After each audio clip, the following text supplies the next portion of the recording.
Hi, welcome to Training Talk. My name is John Cullen and I'll be your host for the weekly series here at the Institute of Police Technology and Management as we offer you a look inside of different training tips, case studies, and some of the excellent classes we offer as we strive to train the next generation of law enforcement. At this time, I'm going to send you over to our subject matter expert who's going to share this week's weekly tip.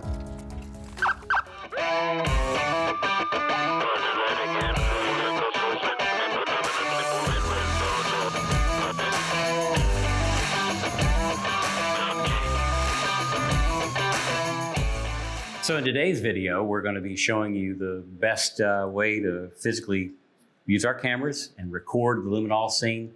Luminol can be recorded with cameras and also with video. Video certainly has a really cool benefit as far as watching how things bloom, how deeply they luminesce to a chemiluminescent blue. We can really determine that better in a running video, all right?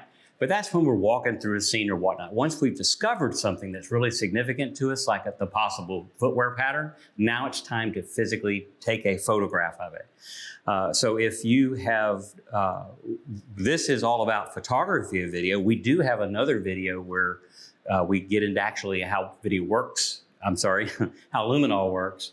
And I would encourage you to go to our website and find that one as well, all right? So here's where we're at. Basically, we've got an area that we have actually hidden some blood here on this pre-treated area. Now it's time to actually prepare our chemistry before we're going to spray it. There are a number of different formulas for luminol. One of the more popular ones today is called Blue Star. Blue Star is luminol. It's just a formulation of luminol. But today I'm going to be using traditional luminol. Basically, folks, we've got luminol, sodium carbonate, and also sodium perborate. Sodium perborate is actually going to be the oxidizer that makes this thing work. We're going after, the coolest part about this is we're trying to locate hidden blood. And the reason we're able to pull this off is it's all about the heme and the blood. Heme is just an incredible thing. It's iron-based. It's at the core of your blood cell. It helps your blood actually go through the lungs, grab some oxygen, and delivered inside the body. Once it pops out, once we're vented, that blood is on the ground, now we're looking at the reality that we're going to spray something on it and see if we can get that inherent ability of the blood to grab oxygen to make this work. So here's what we're doing. I'm going to actually spray here in just a moment. As we spray, what I want you to be looking for is I'm going to throw these pennies out. These are false positives. We always use this to make sure that our luminol is working well. So I'm going to lay that over here on the carpet. That'll be the first thing that I do. Spray that. We can see how that responds. False positives tend to pop up pretty quick, but then they die and they go away. If we've actually got blood here on our demo sheet, we're going to see that actually slowly come to blue, and it'll hold it blue. And then we'll show you how to photograph it. All right? So lights, please. Okay, so I'm going to actually spray these pennies. What we're looking for is to make sure they are known false positives. Any kind of metal will actually give us a false reaction with luminol products. And you can see they got really hot, and now they're dying away. So we know our luminol's working. All right, so here we go. We're going to actually treat this to see what patterns we might be able to find from a luminol reaction. Spray lightly, very important to spray lightly. And as you can see, we've got a number of different things going on here. We've got some footwear patterns. We've got some smears. For purposes of the photograph today, we're going to really focus on our footwear pattern.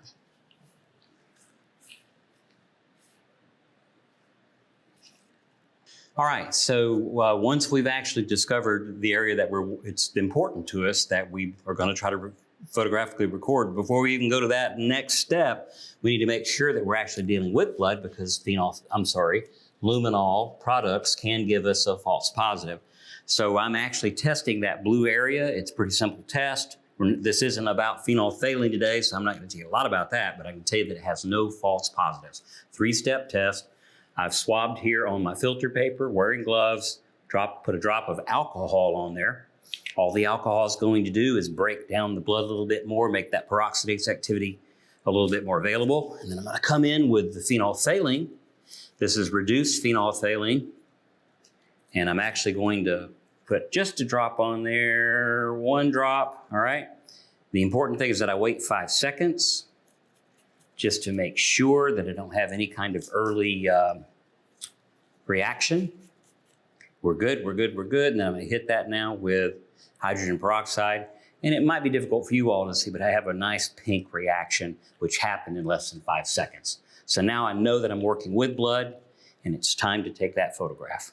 If we're photographing this, one of the really awesome things we have in digital photography is the ability of the camera to find light. So we're gonna set this to ISO 400. One of the things that I did do is I made sure in this room that I manually focused. In this case, I can manually focus on the scale, but sometimes we could have issues with carpet and all these other things. So it's best with the lights on before we take the shot to manually focus on the substrate, okay, the surface, because we can't see the shoe print now until we go dark again, all right? So I've got that set and ready to go.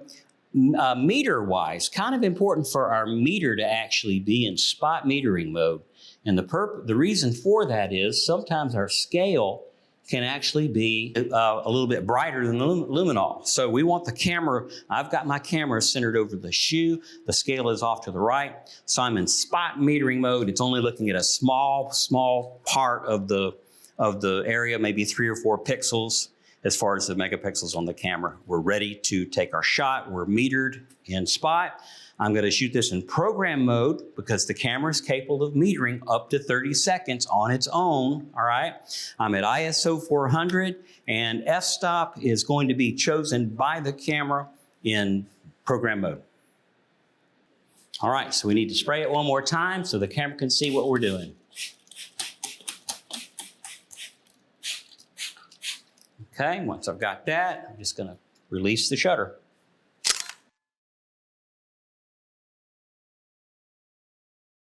All right, so we've reviewed our settings that the camera actually chose in program mode. We had a 5-second long exposure at 1.8. Now I had the benefit of having a lens that's super fast, that has large f-stop openings. Most of our departmental cameras may only go to like 5.6. So at 5.6, that probably would have been maybe a 15-second, maybe have gone as long as 30 seconds for the exposure. But the camera can meter up to 30 seconds. I always recommend that you try program mode first. If that doesn't work for you, we can go into bulb setting and leave the shutter open as long as we want to. All right, so that's how we document it. If you have any further questions beyond this video, we're always available right here. You can give us a call at IPTM. And our crime scene folks who teach this and attending our crime scene class, they're gonna get into a little bit deeper dig on luminol. Thank you. Thanks for watching this week's Training Talk tip. We hope that you found this beneficial as you move forward in your investigations. Please be sure to comment if there's any future Training Talk tips that we could bring to you or areas of interest. And while doing so, we'd like you to follow us on all of our social media channels so that you can stay in tune with the latest training. While doing so, also check us out at IPTM.org, where we have a large catalog of courses that are offered throughout the country. And if there's not one nearby, perhaps reach out to us and we could bring the training to you. Again, we hope that you follow along, found this useful, and we look forward to seeing you next week.